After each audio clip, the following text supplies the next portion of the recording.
जय राधा माधव कुंज बिहारी गोपी जन वल्लभ गिरिवरधारी।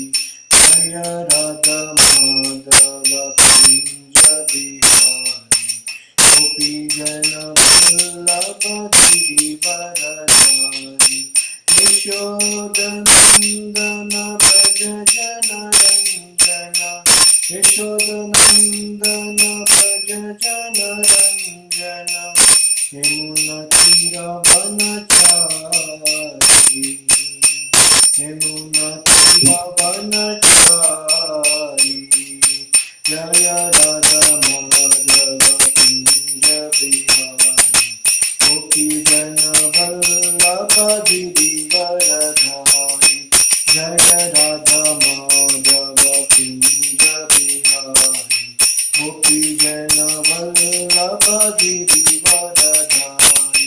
यशोदनंदन व्रज जनरंजन यशोदनंदन व्रज जनरंजन यमुना तीरवनचारी यमुना तीरवनचारी। हरे कृष्णा कृष्ण कृष्ण हरे हरे राम राम राम हरे राम।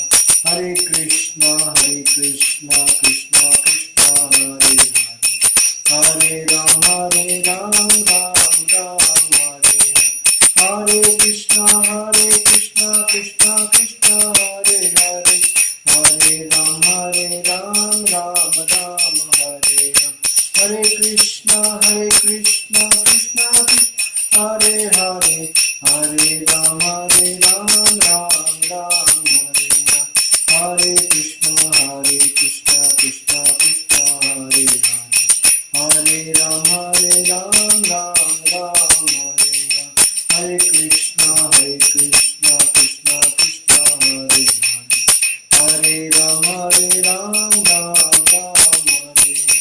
हरे कृष्णा कृष्ण कृष्ण हरे हरे हरे राम राम राम हरे हरे कृष्णा कृष्ण कृष्ण हरे हरे हरे राम राम राम हरे हरे कृष्णा कृष्ण कृष्ण हरे हरे राम राम राम हरे हरे कृष्णा कृष्ण कृष्ण हरे हरे हरे राम राम राम हरे हरे कृष्णा कृष्ण कृष्ण हरे हरे हरे राम राम हरे कृष्णा कृष्ण कृष्ण हरे हरे हरे राम राम राम हरे हरे। जय प्रभुपदा जय प्रभुपदा जय प्रभुपदा जय प्रभुपदा जय जय प्रभुपदा जय जय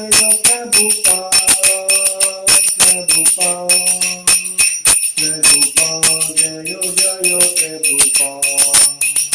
नित्य गौर हरि बोल हरि बोल हरि बोल नित्य गौर हरि बोल।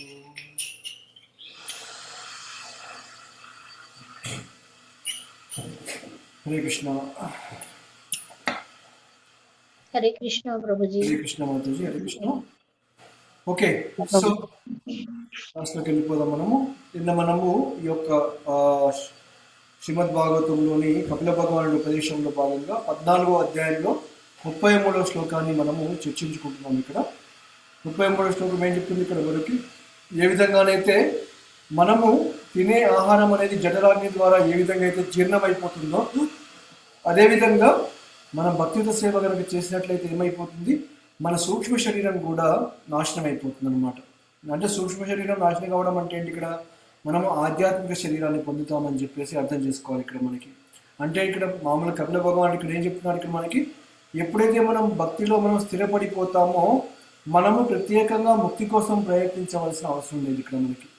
ముక్తి అనేది ఈ యొక్క భక్తితో సేవ చేస్తే ఆటోమేటిక్గా అది వచ్చేస్తుంది అనమాట. ఇక్కడ ఎవరైనా కష్టపడి చదువుకున్నారనుకోండి, చదువుకున్నప్పుడు ఏంటి ఇక్కడ వాడు పెరిగి పెద్ద అయిపోయేసి ఉద్యోగం సంపాదించడం అనేది ఆటోమేటిక్గా జరిగిపోతుంది ఇక్కడ. అంతేగాని ప్రత్యేకంగా వానికి ఉద్యోగం వస్తుంది, సెటిల్ అయిపోతాడు అని చెప్పేసి మనం చెప్పాల్సిన అవసరం లేదు ఇక్కడ. అదేవిధంగా మనం భక్తి కనుక చేసినట్లయితే ముక్తి అనేది న్యాచురల్గా వచ్చేస్తుంది అని చెప్పేసి కూడా చెప్పుకున్నాం ఇక్కడ. ఇప్పుడు మన యొక్క కవరింగ్ అంటే మన యొక్క దేహం అనేది కూడా ఏంటంటే వేరు వేరు రకాలుగా కవర్ అయిపోయింది అనమాట. దాన్ని మొత్తం కూడా అల్లుకొని పోయి అదేంటి ఇక్కడ మనకి బాహ్యంగానేమో స్థూల శరీరంతో, అంతరంగానేమో సూక్ష్మ శరీరం వచ్చేసి ఇక్కడ మనకి ఈ యొక్క భూమి, నీరు, నిప్పు, వాయువు, ఆకాశం ఏదైతే ఉంటుందో అది స్థూల శరీరము. మనస్సు, బుద్ధి, అహంకారం ఏదైతే ఉంటుందో అది వచ్చేసి సూక్ష్మ శరీరం అనమాట. ఇక్కడ ఆత్మ వీటి అన్నిటికంటే ఇంకా ఇంకా సూక్ష్మమైనది ఇక్కడ మనకి. మన మనస్సు, బుద్ధి, అహంకారం కంటే కూడా సూక్ష్మమైనది ఏంటిది? మనలో ఉండే ఆత్మ ఇక్కడ మనకి. కాబట్టి మనం అర్థం చేసుకోవాల్సింది ఏంటంటే ఆత్మ దానిపైన ఉండేది సూక్ష్మ శరీరము, దానిపైన ఉండేది స్థూల శరీరం ఇక్కడ మనకి. ఈ మూడు రకాలుగా అర్థం చేసుకోవాలి. ఆత్మ మధ్యలో ఉంటుంది, దాని చుట్టూ కవరింగ్ సూక్ష్మ శరీరం ఉంటుంది, దాని చుట్టూ కూడా ఈ యొక్క బాహ్యంగా కనిపించే స్థూల శరీరం ఉంటుంది అనమాట. ఇక్కడ అందరూ ఏం చేస్తున్నారు? ఇక్కడ ఈ స్థూల శరీరంతో వాళ్ళని వాళ్ళు ఊహించుకొని నేను ఇండియన్ని, నేను అమెరికన్ని, లేకపోతే నేను స్త్రీని, నేను పురుషుణ్ణి, నేను డాక్టర్ని, ఇంజనీర్ని అని చెప్పేసి ఈ విధంగా ఎవరికి వాళ్ళు చెప్పుకుంటున్నారు ఇక్కడ వాళ్ళు. ఇక్కడ కాకపోతే ఇవన్నీ కూడా తాత్కాలికమైన ఉపాధులు మాత్రమే. ఇవి ఎప్పటికీ కూడా ఉండేవి. ఇప్పుడు ఎవరైతే డాక్టర్ అవుతారో, ఇంజనీర్ అవుతారో, లేకపోతే మంచి మంచి కులంలో పుట్టారో, లేకపోతే వైశ్య కులము, రెడ్డి కులము, కమ్మ కులం అని చెప్పేసి చాలా మంది దీనికోసం గొడవ పడుతున్నారు ఇక్కడ. ఎవరైతే ఆ కులంలో పుట్టారో, ఆ వంశంలో పుట్టారో, ఇంకో జన్మ తీసుకున్నప్పుడు వాడు ఎక్కడ పుడతాడు అనేది ఎవరికి తెలియదు ఇక్కడ మనకి. సో కాబట్టి మనం అర్థం చేసుకోవాల్సింది ఏంటంటే ఈ యొక్క జన్మ కానీ మనకున్న ఏవైతే ఉంటున్నాయో ఇవి శాశ్వతమైనవి కాదు ఇక్కడ మనకి. అవి తాత్కాలికమైన ఉపాధులే అని చెప్పేసి మనం అర్థం చేసుకోవాలి ఇక్కడ మనకి. అందుకనే మనం చనిపోయినప్పుడు ఏం చేస్తారు? ఇక్కడ నా తండ్రి చనిపోయాడు, నా మిత్రుడు చనిపోయాడు, ఇంకా వేరే వేరే చనిపోయాడు అంటున్నారు. ఇక్కడ ఎవరు చనిపోయారు? దేహం అక్కడే ఉంది ఇక్కడ. మరి ఇక్కడ నుంచి వెళ్ళింది ఎవరు అనే విషయం గురించి ఎవరికి తెలియదు. అది ఎవరు? ఆత్మ అని చెప్పేసి విషయం అర్థం చేసుకోవాలి ఇక్కడ. ఎందుకంటే దేహం అక్కడే ఉంది, కాకపోతే దేహం నుంచి ఆత్మ అనే జీవుడు అనేవాడు వెళ్ళిపోయాడు అనమాట ఇక్కడ. కాబట్టి మనము మన బాహ్యంగా కనబడించే ఈ స్థూల శరీరాన్ని అర్థం చేసుకోవడం చాలా సులభం ఇక్కడ. ఎందుకు? నాకు చేతులు కనబడుతున్నాయి, నాకు కాళ్ళు కనబడుతున్నాయి, కళ్ళు, ముక్కు అన్నీ కనబడుతున్నాయి కాబట్టి మనకు అర్థమైపోతుంది ఇక్కడ మనం. కానీ మన సూక్ష్మ శరీరాన్ని మనం ఎలా చూడగలుగుతాము? అది అర్థమయ్యే విషయం కాదనమాట ఇక్కడ మనకి. ఎందుకంటే అది మనము ఎవరైనా సరే మనల్ని ఒక మాట అన్నారనుకోండి, మనల్ని ఇబ్బంది పెట్టారు, ఏదో అనరాని మాట అన్నారనుకోండి, అప్పుడు ఏమైపోతుంది? ఆ అన్న మాటలు మన యొక్క చెవుల ద్వారా ఏమైపోతాయి? లోపలికి వెళ్ళిపోతాయి ఇక్కడ మనకి. ఆ శబ్దం ఏదైతే ఉంటుందో ఆ శబ్దం మన చెవుల ద్వారా లోపలికి వెళ్ళిపోతుంది అనమాట. అప్పుడు ఈ చెవులు అనేది నిజంగా కోపం రావు. ఇప్పుడు మన తిట్టారనుకోండి, చెవులకి కోపం రాదు, కళ్ళకి కోపం రాదు, ముక్కుకు కోపం రాదు కదా ఇక్కడ మనకి. ఈ యొక్క శబ్దం అనేది ఎక్కడికి వెళ్ళిపోతుంది? మన యొక్క మనస్సుకి వెళ్ళిపోతుంది అనమాట ఇక్కడ. అది లోపట ఉంటుంది సూక్ష్మ. అందుకే దాన్ని సూక్ష్మ శరీరం అన్నారు ఇక్కడ. మనం ఈవెన్ వినేది మన చెవులతో అయినప్పటికీ కూడా మన చెవులు కోపం పడవు ఇక్కడ మనకి. మన యొక్క మనస్సు అనేది కోపోద్రిక్తం అయిపోతుంది అనమాట ఇక్కడ. అప్పుడు బుద్ధి ఏం చేస్తుంది ఇక్కడ? ఓకే, వీడు నన్ను ఈ మాట అన్నాడు ఇక్కడ. ఆ బుద్ధి ఏమనుకుంటుందంటే పలానా వ్యక్తి నన్ను ఒక మాట మాట్లాడాడని చెప్పేసి అంటుంది అనమాట. ఎప్పుడైతే బుద్ధి అనుకుంటుందో ఆ యొక్క అహంకారం ఏదైతే ఉంటుందో అది కూడా అనుకుంటుంది అనమాట. ఎస్, వీడు నిన్ను తిట్టాడు ఇక్కడ, వీడు నిన్ను అనరాని మాట అనేసాడని చెప్పేసి ఏమైపోతుంది? కోపం అనేది అక్కడి నుంచి స్టార్ట్ అయిపోతుంది అనమాట ఇక్కడ. అంటే మన లోపల ఉన్న ఏదైతే సూక్ష్మ శరీరం ఏదైతే ఉంటుందో అక్కడి నుంచి ఇవన్నీ కూడా మొదలైపోతాయని చెప్పేసి అర్థం చేసుకోవాలి ఇక్కడ మనకి. ఈ విధంగా సూక్ష్మ శరీరం అనేది ఈ విధంగా బంధించబడి ఉంటుంది లోపల ఇక్కడ మనకి. బాహ్యంగా కనబడే ఈ యొక్క స్థూల శరీరం అనేది ఏ విధంగా కూడా రియాక్ట్ కాదు ఇక్కడ. ఈవెన్ మనం చెయ్యి లేపినా కానీ, మనం మాట్లాడినా కానీ, ఏది చేసినా కానీ ఎక్కడి నుంచి వస్తుంది? అది లోపల ఉన్న మనస్సు నుంచి ఆ యొక్క ఆర్డర్ అనేది వస్తుంది అనమాట మనకి ఇక్కడ. ఆ విధంగా మనం అర్థం చేసుకోవాలి ఇక్కడ మనకి. మరి చనిపోయినప్పుడు ఏమవుతుంది ఇక్కడ మనకి? చనిపోయినప్పుడు ఏం చేస్తారు? స్థూల శరీరాన్ని ఇక్కడే పడేస్తారు ఇక్కడ మనకి. కానీ సూక్ష్మ శరీరం మాత్రం ఏమైపోతుంది? ఇంకో దేహానికి తీసుకుని వెళ్ళిపోతుంది అనమాట ఇక్కడ. ఏ విధంగానైతే ఇప్పుడు మనకి ఒక కారు డ్రైవర్ ఉన్నారు అనుకోండి. ఇప్పుడు మన బాహ్యంగా కనపడే దేహం వచ్చేసి కారు, మన లోపల ఉన్న ఆ జీవుడు ఎవరైతే ఉంటున్నారో వాడు ఆ కారు నడిపే డ్రైవర్ అనమాట ఇక్కడ మనకి. కాబట్టి ఈ యొక్క లోపల ఉన్న సూక్ష్మ శరీరం అనేది ఏం చేస్తుంది, ఒక డ్రైవర్ లాంటి వాడు అనమాట. ఇక్కడ వాడు ఏం చేస్తాడు, వాడి కోరికలు కోరుకుంటాడు, వాడికి ఆలోచన ఉంటాయి, వాడికి ఒక రకమైన మెంటాలిటీ ఉంటుంది, ఒక బద్ధ చేస్తుంటాడు. ఇక్కడ వేరు ఆచ్ఛాదన అంటే ఇక్కడ మనం చేసే పనులు ఏవైతే ఉంటాయో అవన్నీ కూడా ఎక్కడికి ఉంటాయి, ఆ సూక్ష్మ శరీరంలో ఉండిపోతాయి అన్నమాట. ఇక్కడ మనకి ఎప్పుడైతే ఇప్పుడు కారు పాత అయిపోయింది అనుకోండి, ఏం చేస్తాము, మనము దాన్ని తీసి పక్కన పెట్టేస్తాము ఇక్కడ కదా. అప్పుడే అదేవిధంగా మన దేహం పాతపడిపోయింది అనుకోండి, మనలో ఉన్న సూక్ష్మ శరీరం ఏవైతే ఉంటుందో ఇంకో దేహాన్ని వెతుక్కుంటుంది. ఇక్కడ పాత కారుని కాస్త ఈ విధంగా పక్కన పడేసి ఆ డ్రైవర్ అనేవాడు ఏం చేస్తాడు, కొత్త కారులోకి వెళ్ళిపోతాడు ఇక్కడ. అదేవిధంగా మన దేహం కూడా ఎప్పుడైతే ఈ దేహం పాతపడిపోతుందో ఏం చేస్తుంది, ఈ సూక్ష్మ శరీరము ఇంకో సూక్ష్మ శరీరానికి వెళ్ళిపోతుంది అనమాట ఇక్కడ మనకి. కాబట్టి అదేవిధంగా మన యొక్క చైతన్యం ద్వారా, మన కర్మల ద్వారా ఏమైపోతాము, మనము ఇంకో దేహాన్ని తీసుకుంటాం అన్నమాట ఇక్కడ మనకి. కాబట్టి మనకి ఓన్లీ మన భౌతిక శరీరాన్ని నాశనం చేస్తే ఇది నిజంగా మనకు కలిగే నిజమైన, దీని ద్వారా ప్రాబ్లాన్ని సాల్వ్ చేయట్లేదు మనం ఇక్కడ. ఎప్పుడైతే మనలో ఉన్న యొక్క సూక్ష్మ శరీరంలో ఉన్న ఆ బద్ధ జీవితమైన ఏవైతే లక్షణాలు ఉన్నాయో వాటిని ఖండించాలి ఇక్కడ మనం. అది చాలా ఇంపార్టెంట్ అనమాట ఇక్కడ. అందుకని ఇక్కడ ఏం చెప్పారు, ఇక్కడ భక్తి అనేది ఈ యొక్క సూక్ష్మ శరీరంలో ఉన్న ఏవైతే ఈ విషయాలు ఉన్నాయో వాటిని ఖండించి వేస్తుంది అనమాట ఇక్కడ మనకి. అప్పుడు వెంటనే అయిపోతుంది ఇక్కడ మనకి ఇక్కడ. ఎందుకంటే భక్తి అనేది మన యొక్క కోరికలు అనేది మార్చేస్తుంది ఇక్కడ మనకి ఇక్కడ. అప్పుడు మనము నేను ఏ విధంగా ఆనందించాలి అనే బదులు మనం ఏం చేస్తాము, నేను భగవంతుని ఏ విధంగా సంతృప్తి పరచాలి అని చెప్పి అనుకుంటాం అనమాట ఇక్కడ. కాబట్టి ఈ విధంగా మనలో ఉన్న ఈ యొక్క ఏవైతే ఆహారం మనం తీసుకుంటున్నామో అదేమైపోతుంది ఇక్కడ మనకి, అది మన లోపలికి వెళ్ళిన తర్వాత ఆటోమేటిక్గా అది డైజెషన్ అయిపోతుంది అనమాట, అది అరిగిపోతుంది మొత్తం అంతా కూడా ఇక్కడ మనం. అంతేగాని మన దగ్గర కూర్చొని మనము కడుపుకి చెప్పట్లే మనం ఇక్కడ, ముందు రైస్ని డైజెషన్ చేయి, లేకపోతే కూరగాయలని జీర్ణం చెయ్యి, లేకపోతే పప్పుని జీర్ణం చేయి అని చెప్పేసి ప్రత్యేకంగా ఇన్స్ట్రక్షన్స్ ఇవ్వట్లేము ఇక్కడ మనం. అవి ఆటోమేటిక్గా మనం ఎప్పుడైతే లోపలికి పంపించేస్తున్నామో అవి ఈ యొక్క మన యొక్క జఠరాగ్ని ద్వారా ఏమైపోతుంది, అంతా కూడా మొత్తము ఆహారం అంతా కూడా జీర్ణం అయిపోతుంది, మన దేహానికి శక్తి కూడా వచ్చేస్తుంది అనమాట ఇక్కడ మనం. ఇదే విధంగా భక్తి కనుక మనం సరిగ్గా నెరవేర్చామనుకోండి, ముక్తి కూడా మనకి ఆటోమేటిక్గా వచ్చేస్తుంది అని చెప్పేసి అనుకోవాలి ఇక్కడ. ఇక్కడ భక్తి దేంతో పోల్చారు, అగ్నితోని పోల్చారు ఇక్కడ మనకి. ఆ జఠరాగ్ని ద్వారా ఏ విధంగా అయితే ఆహారం జీర్ణం అయిపోతుందో మన భక్తి ద్వారా మన కర్మలన్నీ పోయేసి మనం కూడా ముక్తి పొందే అవకాశం కూడా కలిగిపోతుంది అనమాట ఇక్కడ మనం. కాబట్టి అర్థం చేసుకోవాల్సింది ఏంటంటే, మనము మన యొక్క కోరికలని, లేకపోతే మన యొక్క మిథ్యా అహంకారాన్ని, మిథ్యా ఈ యొక్క ఉపాధులు ఏవైతే ఉన్నాయో, నేను ఆ కులానికి, ఈ మతానికి, లేకపోతే ఈ వంశానికి చెందాను, లేకపోతే నేను గొప్ప అని చెప్పేసి ఎప్పుడైతే ఉన్నాయో ఈ ఉపాధులు ఏవైతే ఉన్నాయో వాటిని తగ్గించుకోవాలి ఇక్కడ. ఈ యొక్క ఆసక్తి అనేది తగ్గించుకుంటూ అనాసక్తి పెంచుకుంటూ పోవాలి ఇక్కడ. స్వార్థపూరితమైన భావంతో కాక నిస్వార్థం భావంతో భగవంతునికి భక్తి చేసుకుంటూ వెళ్ళిపోవాలి ఇక్కడ.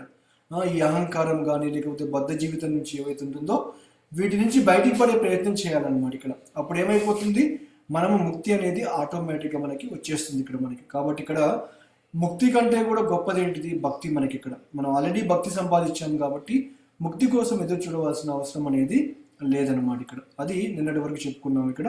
ఈరోజు ఇంకా ఈ శ్లోకంలో ఇంకొన్ని విషయాలు తెలుసుకొని ముందుకెళ్ళే ప్రయత్నం చేద్దాం. ఓకే. ఓం అజ్ఞానతిమిరాంధస్య జ్ఞానాంజనాశలాకాయ చక్షురున్మిలితం యేన తస్మై శ్రీ గురవే నమః. శ్రీచైతన్య మనోభీష్టం స్థాపితం యేన భూతలే స్వయం రూపా కదా మह्यं దదాతి స్వపదాంతికం. వందేహం శ్రీగురో శ్రీయుతపదకమలం శ్రీగురున్ వైష్ణవాంశ శ్రీరూపం సాగ్రజాతం సహగణా రఘునాథాన్వితం తం సజీవం సాద్వైతం సావధూతం పరిజనసహితం కృష్ణ చైతన్యదేవం శ్రీరాధాకృష్ణపాదాన్ సహగణా లలిత శ్రీవిశాఖాన్వితం శ. हे कृष्णा करुणा सिंधु दीनबंधु जगत्पते गोपेश गोपिका कांत राधा कांत नमोस्तुते. तप्त कांचना गौरांगी राधे वृंदावनेश्वरी वृषभानुसुते देवी प्रणमामि हरिप्रिये. वाञ्छाकल्पतरुभ्यस्य कृपा सिन्धुभ्य एव च पतितानां पावनेभ्यो वैष्णवेभ्यो नमो नमः. नमावं विष्णुपदाय कृष्णपृष्ठाय भूतले श्रीमते भक्तिवेदांत स्वामिनिति नामिने. నమస్తే సరస్వతీ దేవి గౌరవాణి ప్రచారిణే నిర్విశేష శూన్యవాది పాశ్చాత్య దేశతారిణే జయ శ్రీకృష్ణ చైతన్య ప్రభు నిత్యానంద శ్రీ అద్వైత గదాధర శ్రీవాసాది గౌరవృంద హరే కృష్ణ కృష్ణ కృష్ణ హరే హరే హరే రామ రామ రామ హరే హరే.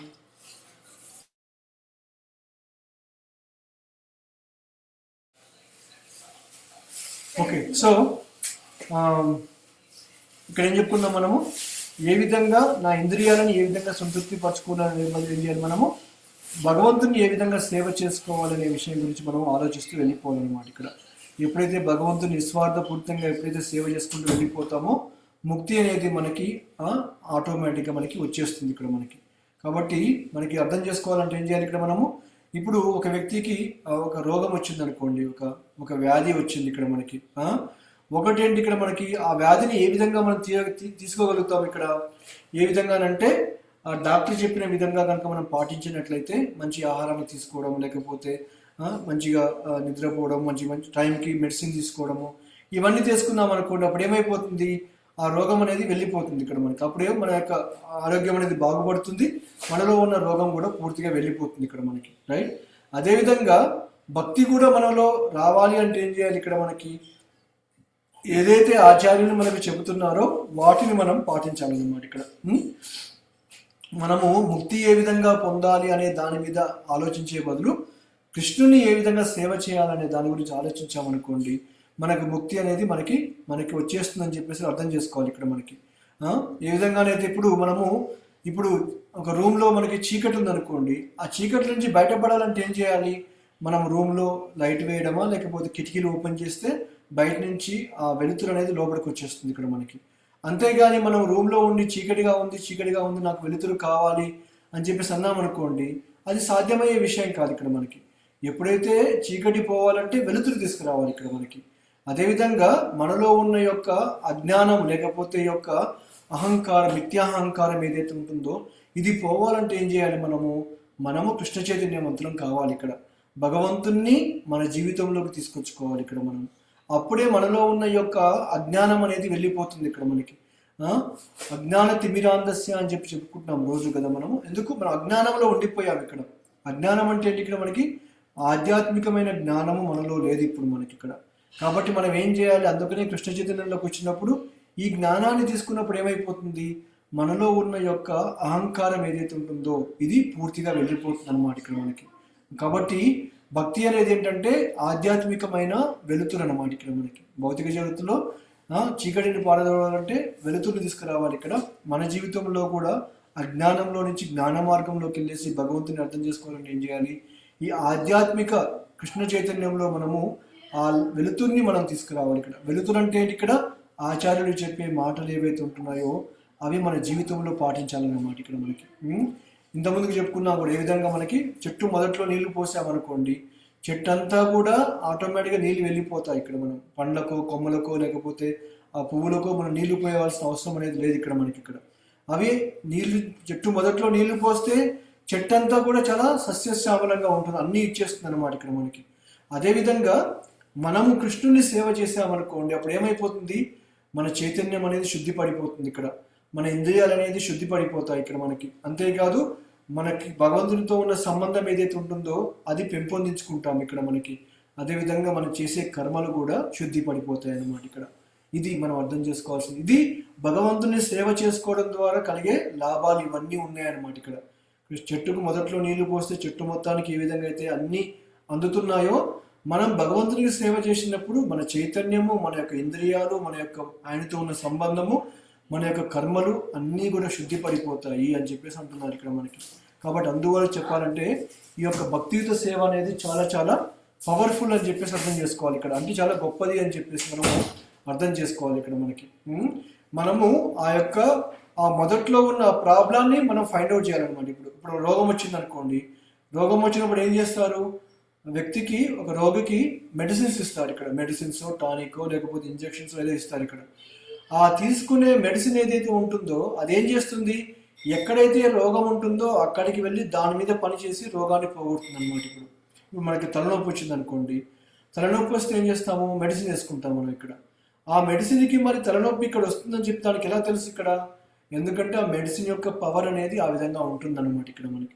అప్పుడు ఏం చేస్తుంది, ఆ యొక్క మెడిసిన్ కాస్త వెళ్ళి ఎక్కడైతే తలనొప్పి వస్తుందో ఆ పెయిన్ అనేది పోగొడుతుంది అనమాట ఇక్కడ మనకి. అంటే ఇక్కడ మనము ఆ యొక్క రూట్ ప్రాబ్లం ఏదైతే ఉంటుందో దాన్ని పోగొట్టాలన్నమాట ఇక్కడ. అంతేగాని ఒక్కొక్క దాన్ని పోగొట్టడం అనేది మనం చేయలేము ఇక్కడ మనకి. కాబట్టి అందువల్ల ఈ హరే కృష్ణ మహామంత్రం ఏదైతే ఉంటుందో ఇది మనకి చాలా చాలా ఉపయోగపడిపోతుంది ఇక్కడ. ఎందుకు, మనము ఈ యొక్క మహామంత్రాన్ని జపం చేసుకుంటూ మన నాలుకని భగవంతుడి సేవలో వినియోగించేసి మన యొక్క మనస్సుతోటి భగవంతుడి యొక్క నామాన్ని వినేసేసి మనము ఇక్కడ అప్పుడు చేస్తే ఏమైపోతుంది, భగవంతుడు మన యొక్క చైతన్యంలోకి వెళ్ళిపోతాడు అనమాట. అప్పుడు మన ఇంద్రియాలని కూడా శుద్ధిపడిపోయే అవకాశం కలిగిపోతుంది ఇక్కడ మనకి. కాబట్టి ఈ విధంగా మనము మన నాలుకని కంట్రోల్ చేసుకోవాలి. మనం వాచో వేగం అని చెప్పుకున్నాం ఇక్కడ. వాచో అంటే ఇక్కడ, వాచో అంటే మనం నాలుక ద్వారానే మాట్లాడుతున్నాం. అది కూడా మనకి ఇక్కడ ఇప్పుడు ఒకరికి నాలుక లేదనుకోండి, వాడు మాట్లాడలేడు ఇక్కడ. కాబట్టి ప్రతి ఒక్క దానికి భక్తిలో కనుక మనం స్థిరపడిపోవాలంటే ముఖ్యంగా చేయవలసింది ఏంటి, ఇక్కడ మన నాలుకని చాలా చాలా ఆధీనంలో పెట్టుకోవాలి ఇక్కడ. వేరే వాళ్ళతో మాట్లాడడం కానీ, తీసుకునే ప్రసాదంలో కానీ, లేకపోతే ఏదైనా కావచ్చు ఇక్కడ మనకి.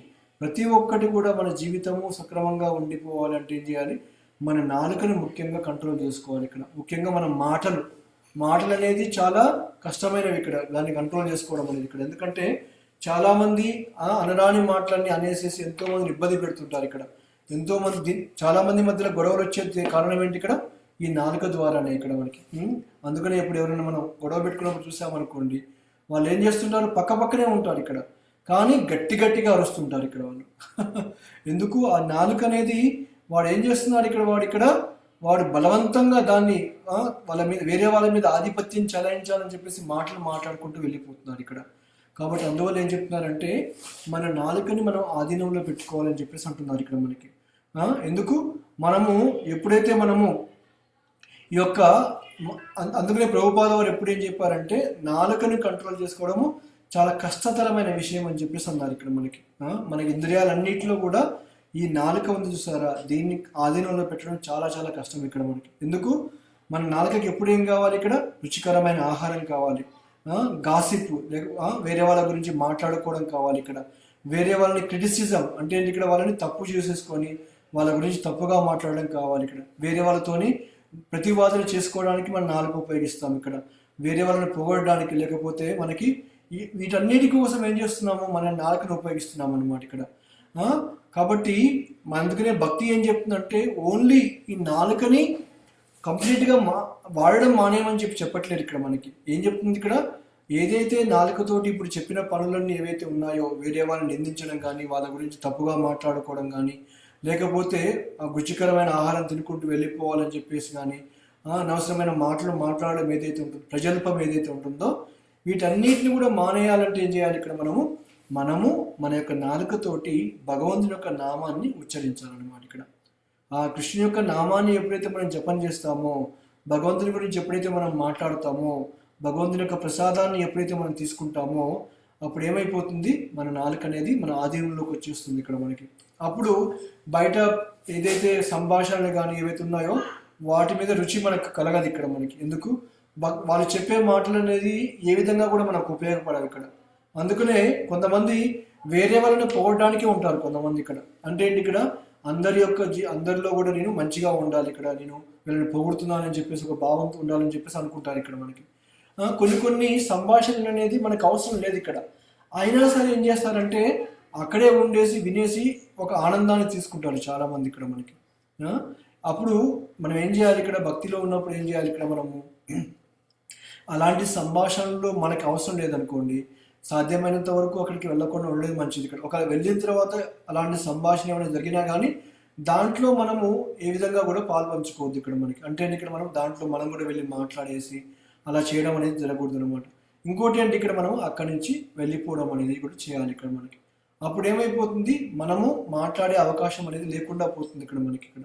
కాబట్టి అందువల్ల ఈ యొక్క నాలుకకు ఏం చేయాలి ఇక్కడ, మనము ఒక మంచి కార్యాన్ని ఇవ్వాలన్నమాట ఇక్కడ. ఇప్పుడు ఒక పిల్లవాడు ఉన్నాడు అనుకోండి, ఆ పిల్లవాడు ఈ యొక్క కిచెన్లోకి వచ్చేసి ఊరికనే వచ్చేసి నేను ప్రతిసారి స్టవ్ దగ్గరికి వచ్చేసి ఆ యొక్క అగ్నిని ముట్టుకోవాలని చెప్పి ప్రయత్నించాడు అనుకోండి, మనము ముట్టుకోవద్దు అంటే వాడు ఏం చేస్తాడు, అరే ముట్టుకోవద్దు అంటుంది కదా అని చెప్పేసి వాడు మరీ ముట్టుకుంటాడు వాడు దాన్ని ఇక్కడ.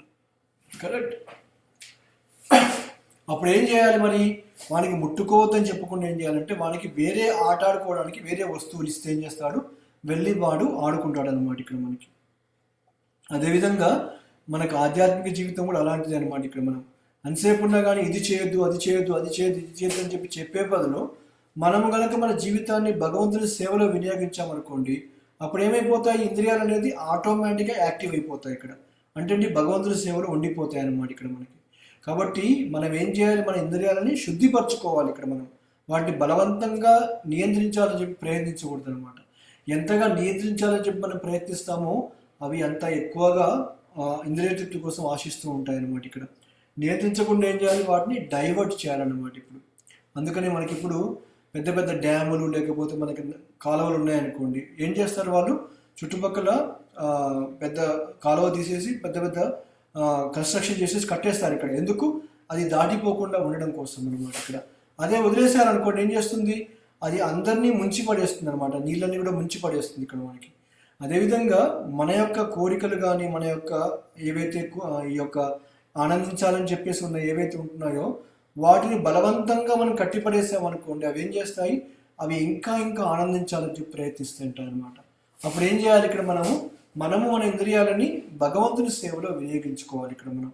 మనం ఆల్రెడీ చెప్పుకున్నాం, వృషికేశ సేవనం అంటే ఇక్కడ ఆ వృషికేశుడైన భగవంతుని సేవలో మన యొక్క వృషికాలను ఉపయోగించాలి, అంటే మన ఇంద్రియాలను కూడా ఉపయోగించాలని చెప్పేసి కూడా తెలుసుకున్నాం అన్నమాట ఇక్కడ మనకి. ఇది చాలా ఇంపార్టెంట్ ఇక్కడ మనకి. ఎందుకంటే మనము భక్తి అనేది ఏం చేస్తుంది, మనల్ని మన యొక్క ఇంద్రియాలని ఆధీనంలో పెట్టుకోవడానికి ఆటోమేటిక్గా అది పని చేస్తుంది అనమాట ఇక్కడ మనకి.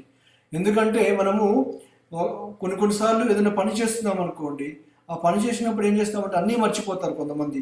ఆహారం తీసుకోరు, లేకపోతే మిగతాది కూడా మనం తాగే నీళ్ళు తాగాలని ఒకటి ఉండదు. ఎందుకు, దాంట్లో బిజీగా ఉండిపోయారు కాబట్టి ఇక్కడ మనకి.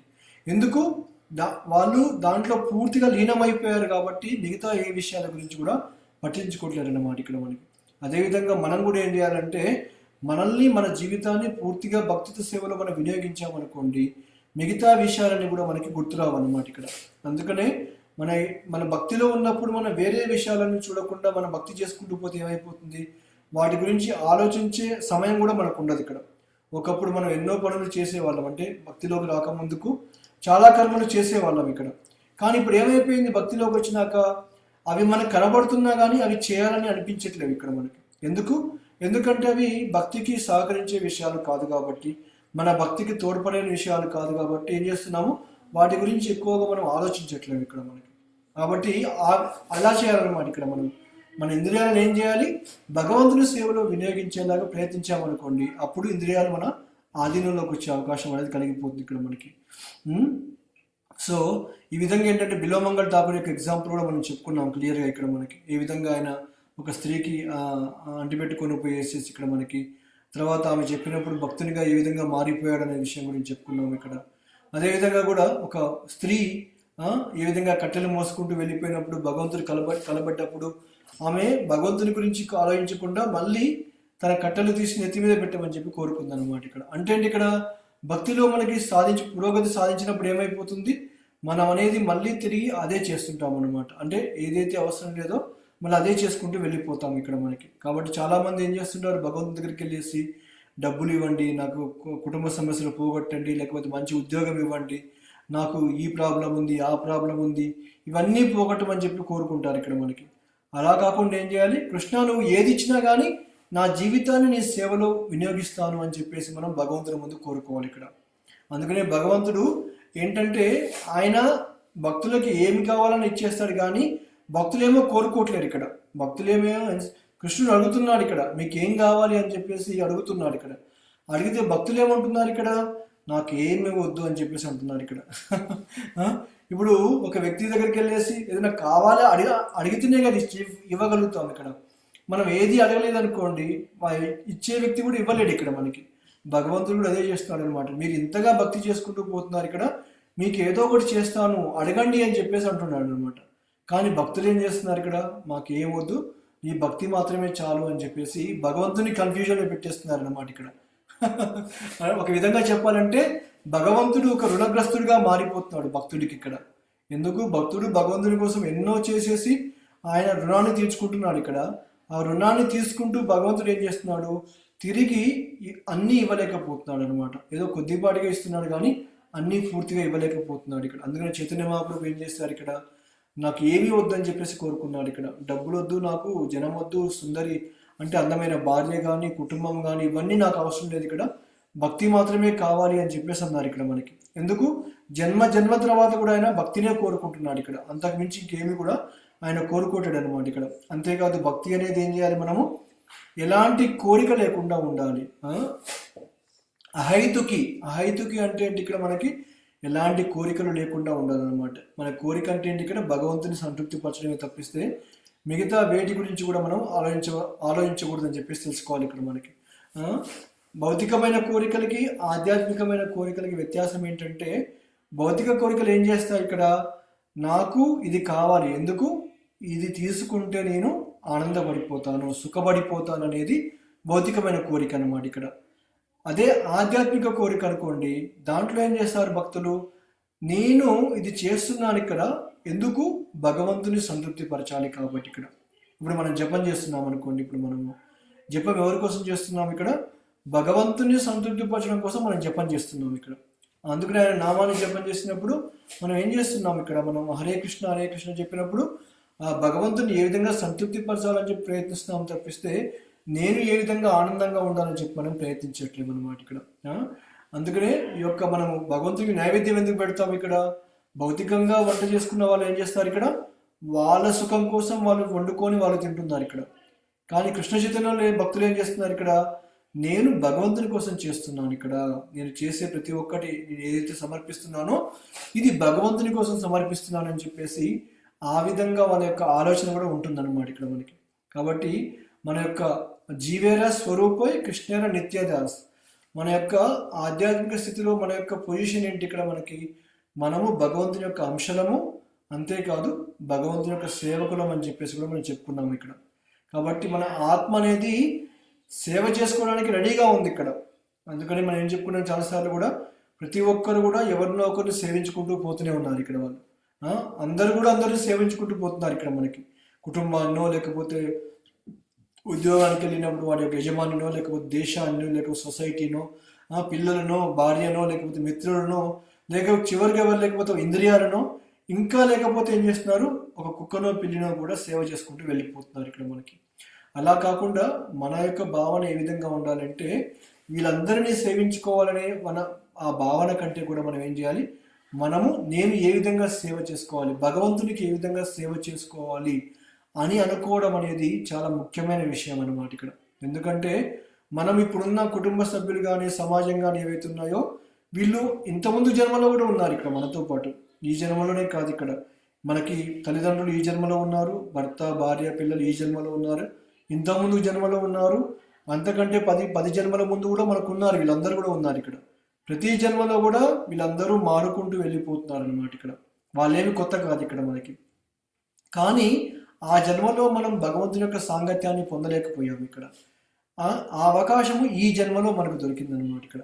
కృష్ణునికి భక్తితో సేవ చేసుకునే అవకాశము ఈ జన్మలో మనకు కలిగింది కాబట్టి మనం ఏం చేయాలి, మనం భగవంతుని సేవించాలన్నమాట ఇక్కడ. మిగతా వాళ్ళందరినీ ఎలాగో సేవ చేస్తూనే ఉన్నాం, ఎప్పుడు కూడా మనం భగవంతుని ఎప్పుడు సేవ చేయలేము ఇక్కడ మనం. ఆ అవకాశం భగవంతుడు ఈ జన్మలో మనకు కల్పించాడు కాబట్టి ఈ జన్మలో భగవంతునికి సేవ చేసుకోవాలనే భావనని మనలో పెంచుకుంటూ వెళ్ళిపోవాలన్నమాట ఇక్కడ. భౌతిక జీవితం అంటే ఏంటి, ఇక్కడ ఎంతగా ఇష్టం వస్తే అంతగా ఆనందించుకుంటూ వెళ్ళి చేయమని చెప్పేదే భౌతిక జీవితం అన్నమాట ఇక్కడ మనకి. కాబట్టి ఈ విధంగా ఏంటంటే భక్తి అనేది ఈ యొక్క జ్ఞానకాండ కంటే కానీ కర్మకాండ కంటే కానీ ఇంకో అష్టాంగ యోగం ఏదైతే ఉంటున్నాయో వీటన్నిటికంటే కూడా గొప్పది భక్తితో సేవ అన్నమాట ఇక్కడ మనకి. అందుకనే భక్తి అనేది ఈ యొక్క నిరాకార దాంట్లో కలిసిపోవాలి, ఇక్కడ బ్రహ్మ జ్యోతిలో కలిసిపోవాలి అనే భావన ఏదైతే ఉంటుందో అవన్నీ ఏమీ కోరుకోవట్లేరు అన్నమాట ఇక్కడ మనకి. భక్తి అనేది ఏం చేస్తున్నారు, భగవంతుని సేవ చేసుకోవడమే, మళ్ళీ తిరిగి నా ఇంటికి వెళ్ళిపోవడమే అనే ఒక భావన అనేది ఈ భక్తిలో ఉంటుందన్నమాట ఇక్కడ మనకి. అందుకనే మనకి ఈ విషయాన్ని ఇంతకుముందు కూడా చెప్పుకున్నాం. ఏంటి ఇక్కడ మనం ఎప్పుడైనా బయటికి వెళ్ళామనుకోండి, ఏదో ఊరికి వెళ్ళాము లేకపోతే ఇంకెక్కడికైనా తీర్థయాత్రలకు లేకపోతే విహారానికి వెళ్ళామనుకోండి, ఎంతసేపు ఉన్నా ఏమనిపిస్తుంది మనకి, అరే ఎప్పుడెప్పుడు ఇంటికి వెళ్ళిపోవాలా అని చెప్పేసి అనిపిస్తుంది ఇక్కడ కదా. మనం ఇంటికి తిరిగి వచ్చేంత వరకు కూడా మనకి ఎంత తిరిగినా కానీ అంత సుఖం అనిపించదు ఇక్కడ మనకి. కానీ ఇంటికి తిరిగి వచ్చిన తర్వాత అప్పుడు చాలా ఆనందంగా అనిపిస్తుంది అనమాట ఇక్కడ కదా.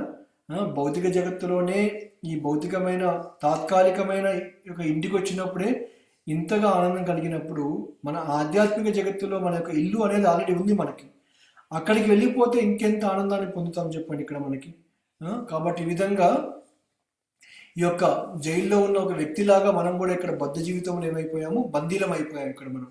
కాకపోతే మనం ఏమి చేయాలి, ఇక్కడ నుంచి బయటపడిపోవాలి ఇక్కడ మనకి. ఈ విధంగా అయితే వాడు సత్ప్రవర్తనతోటి ఆ జైల్లో ఉన్న వ్యక్తి బయటికి ఏ విధంగా అయితే వచ్చేస్తాడో, మనం కూడా ఏం చేయాలి, సత్ప్రవర్తన చేసుకుంటూ భక్తితో సేవ చేసుకుంటూ కృష్ణ చైతన్యంలో మన జీవితాన్ని ఉపయోగించామనుకోండి, మనం కూడా బయటపడిపోయే అవకాశం అనేది కలిగిపోతుంది ఇక్కడ మనకి. కాబట్టి మనకున్న ఈ యొక్క సూక్ష్మ శరీరం ఏదైతే ఉంటుందో అదేం చేయాలి, ఇక్కడ మనము భగవంతుని సేవలో వినియోగించుకుంటూ వెళ్ళిపోవాలన్నమాట ఇక్కడ మనకి. భక్తి ఏం చేస్తుంది, మన జీవితాన్ని పూర్తిగా మార్చేస్తుంది అనమాట. భక్తులు కూడా ఏం చేస్తారు, మన జీవితంలోకి వచ్చేసి మనం చేసేవన్నిటిని కూడా తారుమారు చేసేస్తారు ఇక్కడ. ఏదైతే మనం చేస్తున్నామో వాటన్నిటిని మార్చేసి భగవంతుని కోసం చేసే విధంగా మార్చేస్తారనమాట. అది భక్తి యొక్క గొప్పతనం ఇక్కడ మనకి.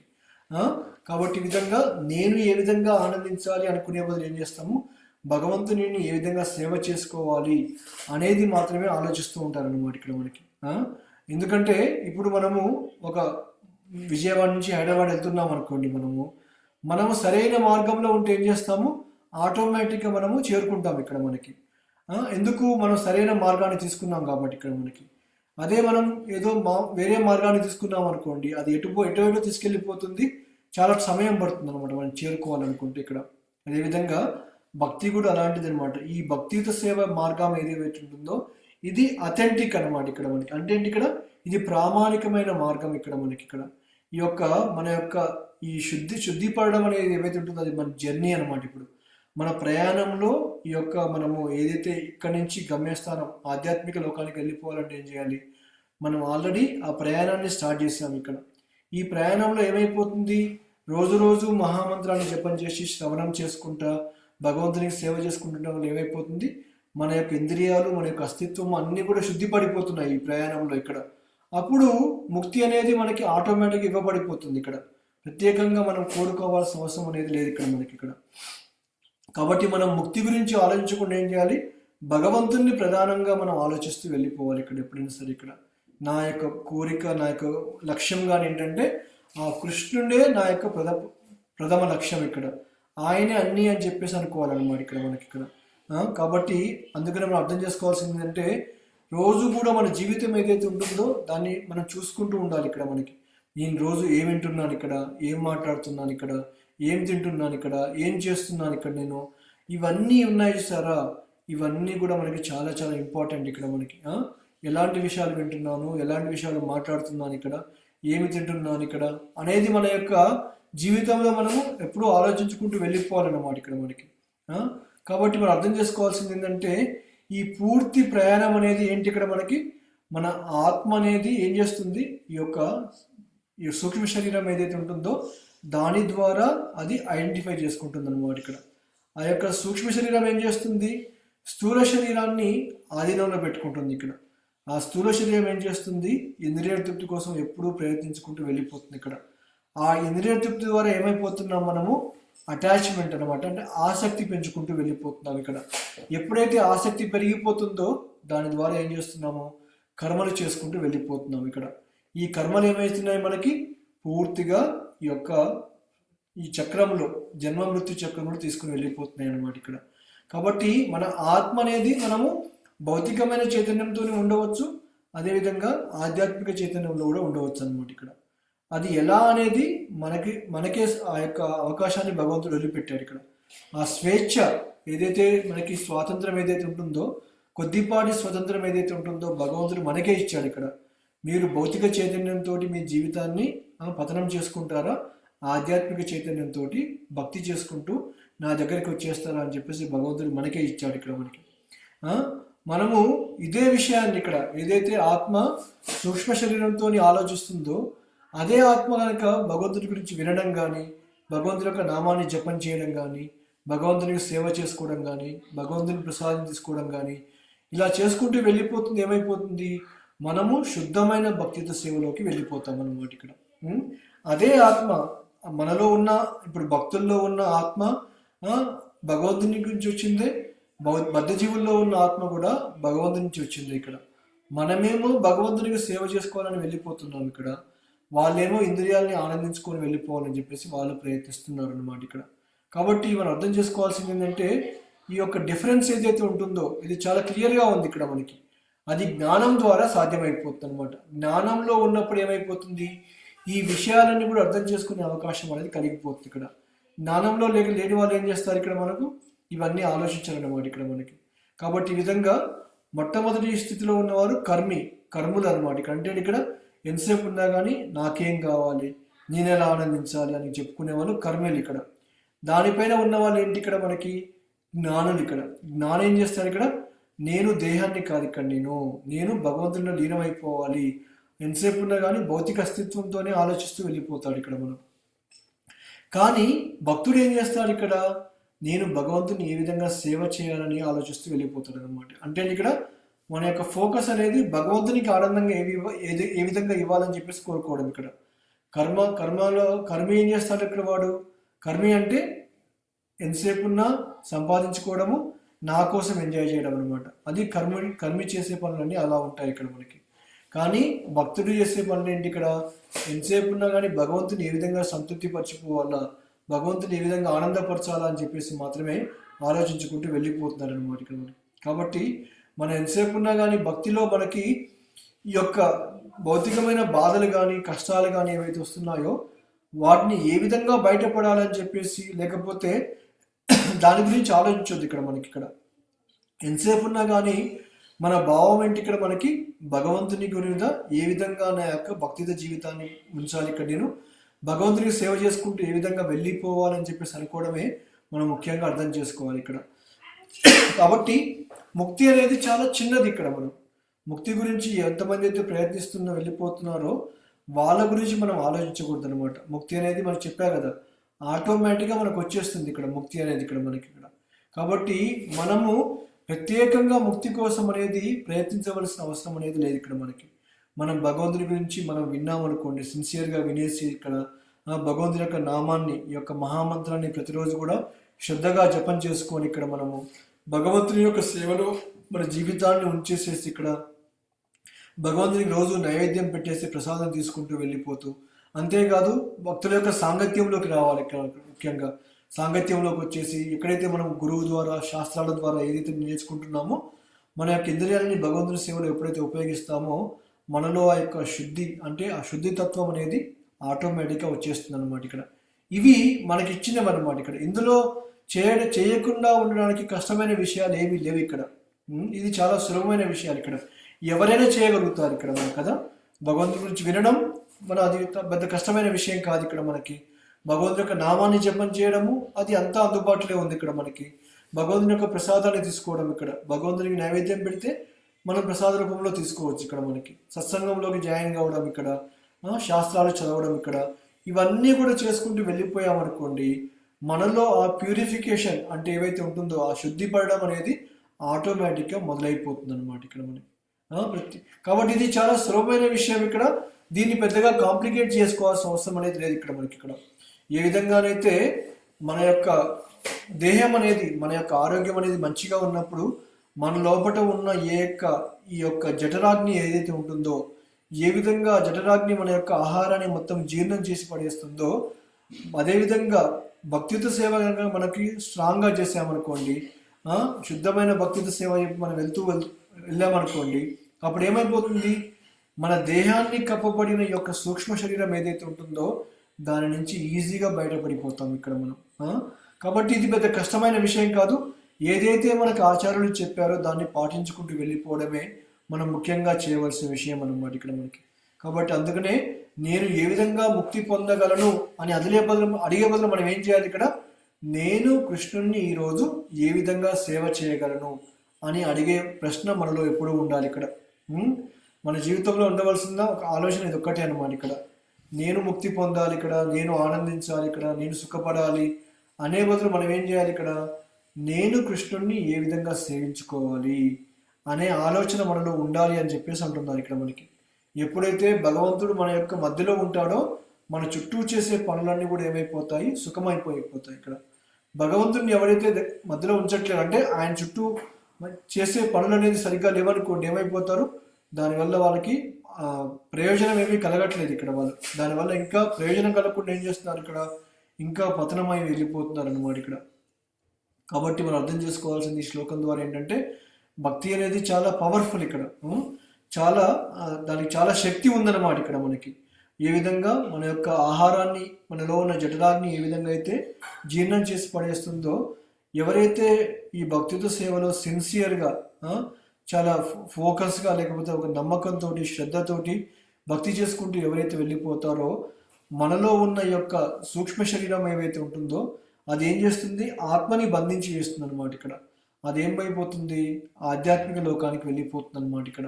కాబట్టి ముక్తి గురించి కూడా ఆలోచించకుండా మనము భక్తి చేసుకుంటూ వెళ్ళిపోవాలని చెప్పేసి కపిల భగవానుడు ఈ శ్లోకం ద్వారా మనకి చెప్తున్నాడు అనమాట ఇక్కడ.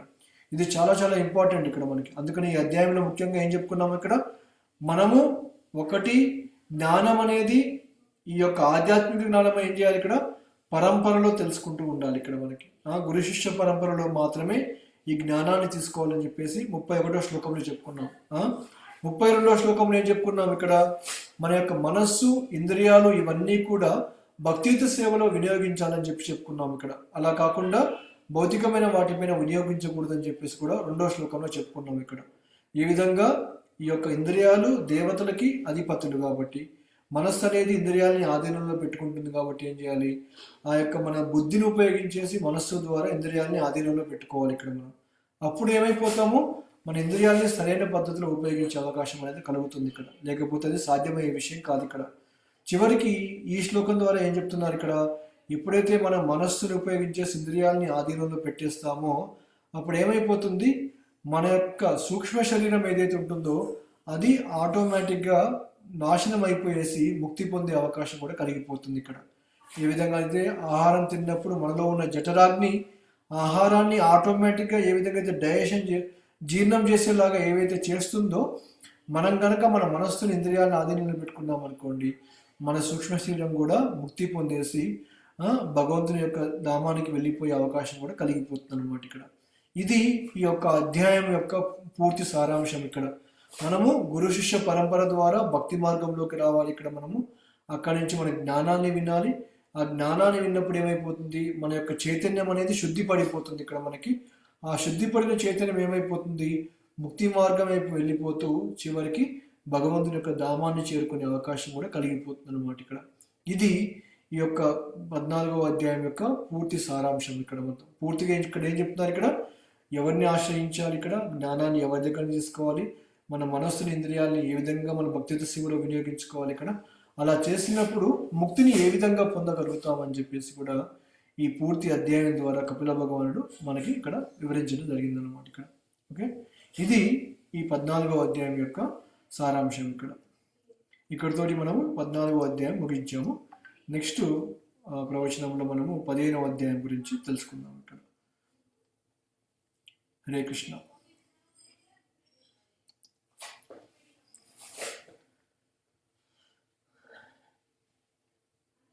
హరే కృష్ణ ప్రభు. హరే కృష్ణ. ఎస్, చెప్పండి, మీకు ఏమైనా ప్రశ్నలు ఏమైనా ఉన్నాయా, క్వశ్చన్స్ కానీ? ప్రభు ఏకాదశి ఈ రోజు, రేపు మీకు ఏకాదశి ఇండియాలో ఆదివారం రోజు ఏకాదశి మీకు. రేపు ఏకాదశి ప్రభు? మీకు రేపు. ఎస్ అండి.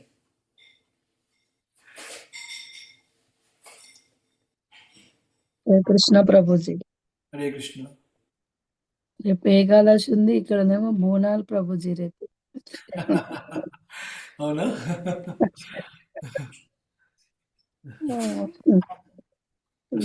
అర్థమవుతుంది. కష్టాలు వచ్చినాయి. ఓకే, మీరు చేసే ప్రయత్నం మీరు చేయండి, మీ ఎంతవరకు ఉండాలో ఉండండి మీరు. బోనాలు ఇవన్నీ కూడా బోనాలు అనేది ఎక్కడ మనకి చెప్పలేదు, అది జస్ట్ ఒక ప్రాంతీయమైన పండగ. అవును ఒక ప్రభుజీ. ప్రాంతీయమైన దేశానికి సంబంధించిన పండుగ. చేస్తే చేయండి, లేకపోతే లేదు. బట్ కంపల్సరీ ఏమి కాదు ఇక్కడ. బట్ ఆల్రెడీ మీరు ఇంట్లో వాళ్ళందరూ చేయాలి కాబట్టి తప్పదు. అక్కడ వేరే ఆప్షన్ లేదు మనకి. అదే పరిస్థితి. Correct, correct. ఎస్. ఎప్పుడు చేస్తున్నాగా ప్రభుజీ, ఇప్పుడు అప్పుడు కాదు కదా, అది ఇన్నేళ్ళ నుంచి చేస్తున్నాం కాబట్టి ఇంట్లో ఒప్పుకోరు. అదేలేండి, కరెక్ట్. ఎస్. చూడండి ఎంతవరకు తక్కువ చేస్తే అది చేయండి మీరు. ఆ, అదే ప్రభుజీ, ఎక్కడ తలకాయ పని చేయట్లేదు. ఎక్కువ ఆలోచించకండి, జస్ట్ ఒకరోజు వచ్చిపోయేదే కాబట్టి తక్కువ.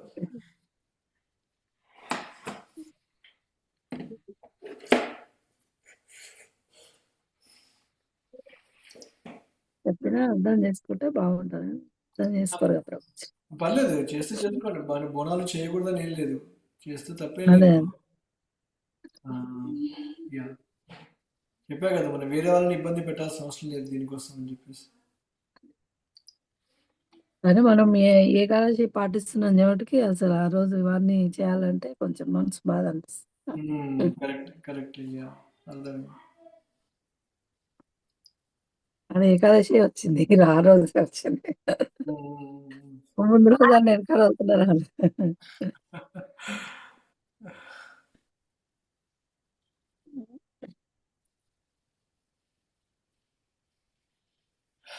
ఓకే, ఇంకా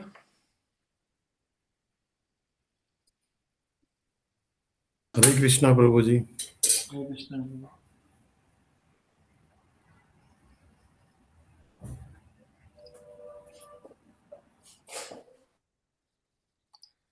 సరే అండి, మరి ఎవరికి ప్రశ్నలు లేకపోతే ఈరోజు ముగిద్దాం. మళ్ళీ నెక్స్ట్ మన క్లాస్లో కలుసుకుందాం. ఓకేనా? హరే కృష్ణ, ఓకే ప్రభు. హరే కృష్ణ, हरे कृष्ण प्रभु जी। హరే కృష్ణ, హరే కృష్ణ, కృష్ణ కృష్ణ హరే హరే, హరే రామ హరే రామ, రామ రామ హరే హరే. శిల హరే ప్రభు కృష్ణ ప్రభుజీ. కోటి వైష్ణవ బృంద కీ జై. ఓం తత్సత్. హరే కృష్ణ.